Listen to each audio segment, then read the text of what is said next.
Hello, everybody, and welcome back to NPC TV. I am your host, Bob Frier. We are joined right now by Kim Lundgren from Kim Lundgren Associates. Good to have you here. Are you enjoying your time here at APA? Thank you, Bob. Yes, I am. I love you've got a little, your booth is like right at the very front as people walk in. Yes, we scored quite well this year. Very nice. Tell me a little bit about Kim Lundgren Associates. What is it that you guys do? So at KLA, we partner with local governments to build their capacity to implement aggressive solutions to address the climate crisis. Okay, so local. You said local almost the first thing out of your mouth. Why is local so important to you? Yes, so when I say local governments, we're talking cities, towns, Sure. counties across the U.S.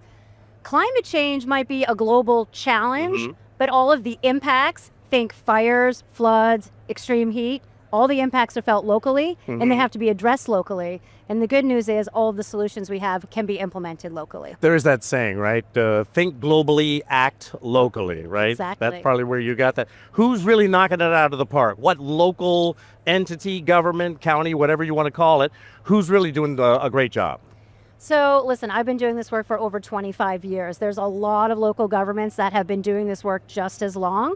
If I were to pick just one knocking it out of the park, we're here in the lovely state of Michigan. First city that comes to mind is Ann Arbor, Michigan. Love Ann Arbor, U of M, sure. Absolutely. And they're doing through their Office of Sustainability and Innovation under Dr. Missy Stoltz, they are creating a sustainable energy utility. So what that means is they are kind of being the go-between between the existing utility who's not helping them meet their climate goals. Okay. They're not focused on efficiency and affordability for their residents or bringing clean energy. So the city's stepping in saying, we're not going to take over your infrastructure because we don't want to become a traditional utility. But we're going to step in and help our residents get access to better efficiency programs, better clean energy opportunities, microgrids, all of those things, backup storage for batteries and solar, so that they can not only meet their sustainability goals, but help keep prices low for their community members. Love that. Help me with the connection here because I'm looking at your booth. When I walked over there a little bit ago, you said, tell me a story.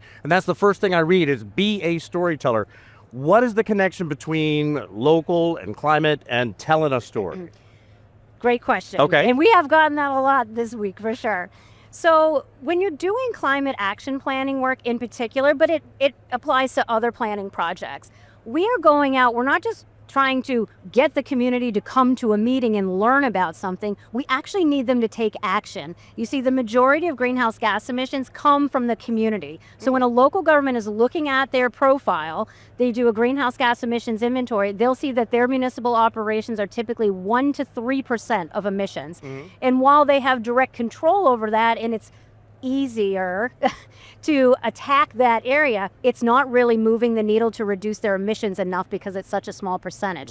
So you have to engage the community to not just introduce them to why we care about this and the opportunities for them, but that's where you're going to reduce emissions. So we need our community members to change their behavior.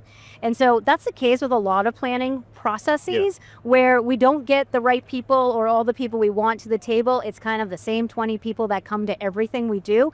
Those 20 people have had a voice for so long, they're shaping the community more than others. And so that's a common complaint of planners. So what we wanted to do this year at APA was to bring our knowledge and frameworks around how we tell stories to bring those audiences that aren't normally at the table to the table, because we need to do that for behavior change. And so we're introducing things like understanding your audience. As a local government, you can appreciate that they think their entire audience is everybody in the community.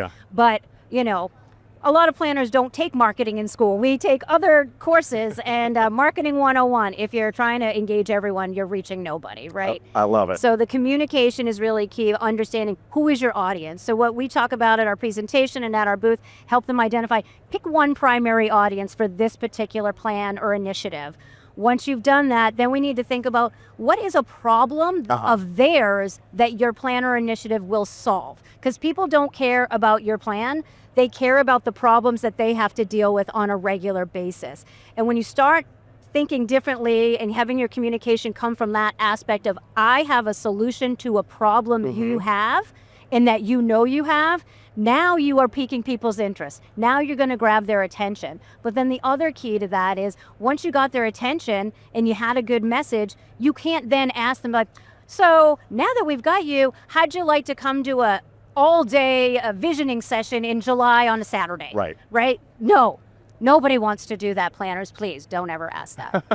So instead, let's start with some baby steps. You can't have your first ask be so significant. We have to have a small ask, like, hey, we've got a 3-question survey. Would you mind filling it out? Like maybe when they come in to do something, making it super easy for them. So helping planners really think about, there's a phased approach to this. And that last piece is staying consistent. You can't just message them one, get that one thing out of them and think it's done. If you really need them to move to action, you're going to have consistent messaging throughout. And you can start to have it be longer and more significant as you go. Kim Lundgren, we appreciate you stopping by the studios. Thank you so much. Enjoy the rest of your time here at APA. Thank you, Bob. You too. And we will be back here on NPC TV.